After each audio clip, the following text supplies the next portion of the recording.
Tama tertawa, "Tidak bisakah kamu melihat ini? Mereka sengaja menyabotase pembicaraan damai antara kami dan Anda, dan tidak ingin kami bergabung dengan bendera tentara pemerintah." Wildan tidak mengharapkan Tama untuk memberitahu motif dasarnya sekaligus, dan buru-buru menutupi, "Aku tidak bermaksud begitu." Andalah yang memprovokasi langkah demi langkah. Tama mengabaikannya dan menoleh ke komandan tentara pemerintah itu dan berkata, "Kami memiliki dongeng dalam bahasa Indonesia yang disebut seni PN Musel, nelayan mendapat untung, yang kira-kira berarti burung air berparuh panjang ingin memakan kerang yang gemuk, tapi tersangkut di paruh kerang, dan ketika kedua belah pihak saling diam, nelayan yang sedang memancing lewat dan langsung membawa kedua orang itu ke dalam sakunya." Berbicara tentang ini, Tama menambahkan, "Sekarang, Anda adalah burung air, kami adalah kerang, dan front bencana adalah nelayan.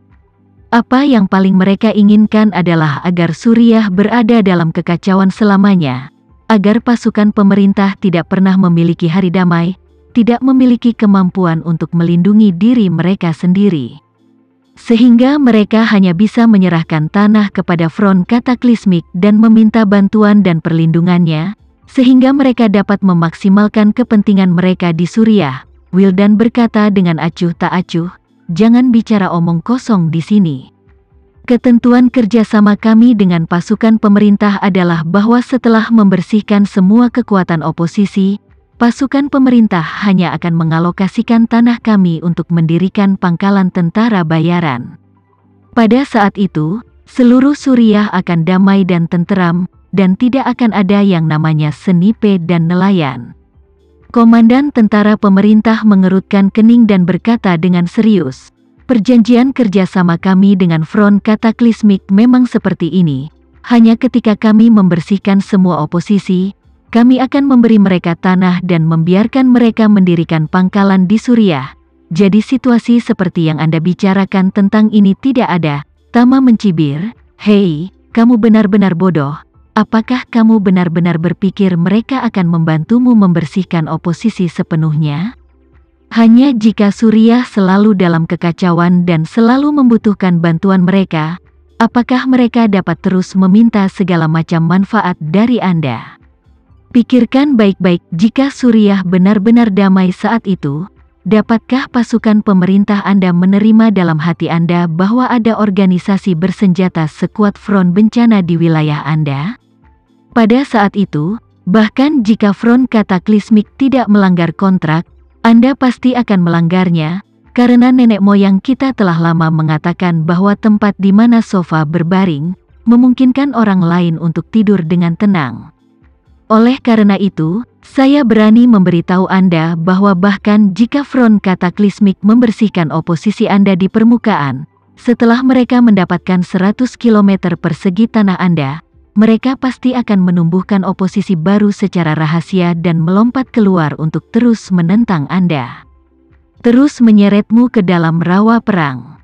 Kalau begitu, kamu akan kembali terjebak di tengah perang saudara yang panas, tapi itu tidak lagi ada hubungannya dengan kataklismik front. Pada saat itu, kataklismik front mungkin menemukan Anda lagi dan mengusulkan agar Anda memberi mereka 100 km persegi tanah lagi, dan mereka kemudian akan membantu Anda membersihkan semua oposisi. Berulang kali, Anda seperti tentara yang terluka penuh luka, berulang kali bernanah dan menyembuhkan dan bernanah. Di bawah siksaan tidak manusiawi ini, Anda tidak akan pernah bisa menjadi sehat dan kuat, hanya hidup selamanya di bawah bayang-bayang mereka." Dengan kata-kata Tama ini, komandan pemerintah terkejut sampai-sampai ngeri. Dia tidak pernah memikirkan apa yang dikatakan Tama sebelum ini. Tapi sekarang, dia tiba-tiba merasa bahwa apa yang dia katakan sepertinya masuk akal. Pada saat ini, mata Tama menatapnya dengan saksama dan berkata dengan serius, "Front bencana bagimu adalah kain kasa yang digunakan untuk membalut lukamu. Bila luka Anda terus berdarah, Anda terutama membutuhkan kain kasa untuk membantu menghentikan pendarahan dan menyembuhkan luka Anda, tetapi jika lukanya sembuh, Anda sendiri tidak akan membiarkan kasa berdarah itu menempel pada Anda. dan Anda akan berpikir untuk melepasnya. Dan kasa itu sendiri, jika ingin tetap menempel padamu, harus membuat lukamu tidak pernah sembuh dan berdarah selamanya. Jika kain kasa ingin menempati area yang lebih besar di tubuh Anda, itu harus menemukan cara untuk memotong lebih banyak luka di tubuh Anda. Sampai tubuhmu tertutup kain kasa ini. Kata-kata Tama benar-benar mengejutkan komandan tentara pemerintah. Dia sudah bisa membayangkan masa depan Suriah di bawah manipulasi rahasia front kataklismik, dengan perang demi perang, 1000 lubang dan perdamaian yang tidak pernah datang. Pada saat ini, Tama masih berjalan tanpa henti. Dia melihat ke sisi lain, peringatan kata demi kata, pikirkan tentang Amerika Serikat, kamerat komandan.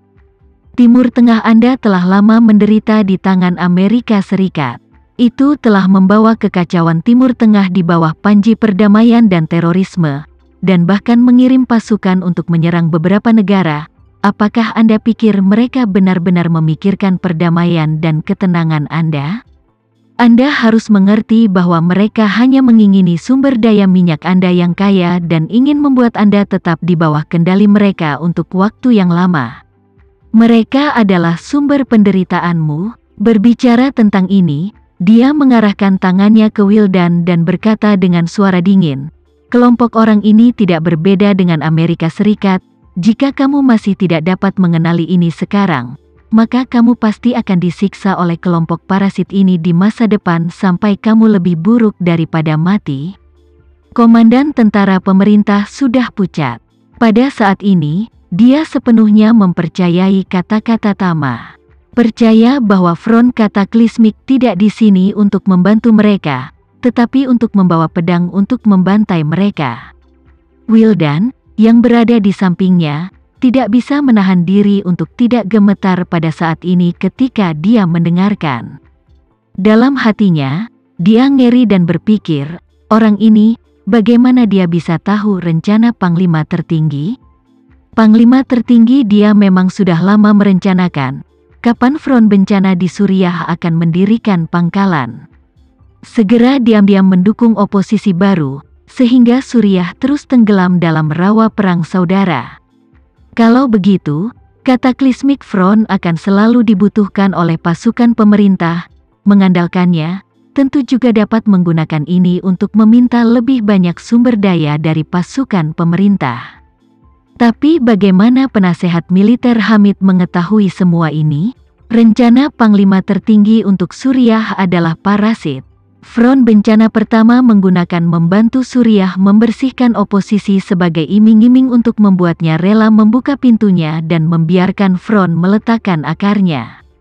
Begitu akarnya ditanam, front akan menjadi parasit dan berkembang liar di dalam Suriah. Tetapi jika Suriah menyadari situasinya sekarang, maka mereka tidak akan pernah terus memenuhi kerjasama antara kedua belah pihak, maka semua rencana front bencana akan hancur total.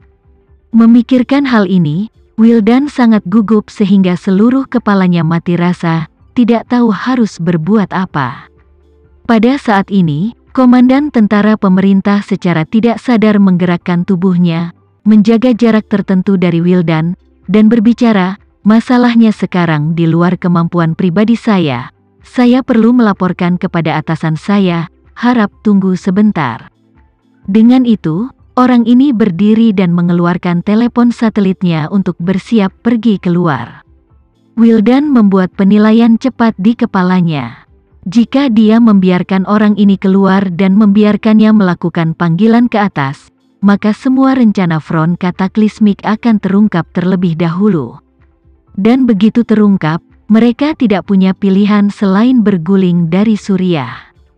Dalam hal ini, lebih dari 2.500 nyawa, semua biaya militer selama berhari-hari akan sia-sia. Tetapi jika front kataklismik menolak untuk mundur, itu hanya dapat dihancurkan dengan Suriah.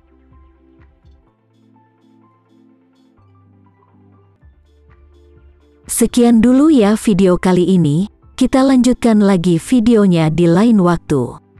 Oh iya, bagaimana menurut kalian? Semoga bisa sedikit menghibur kalian semua.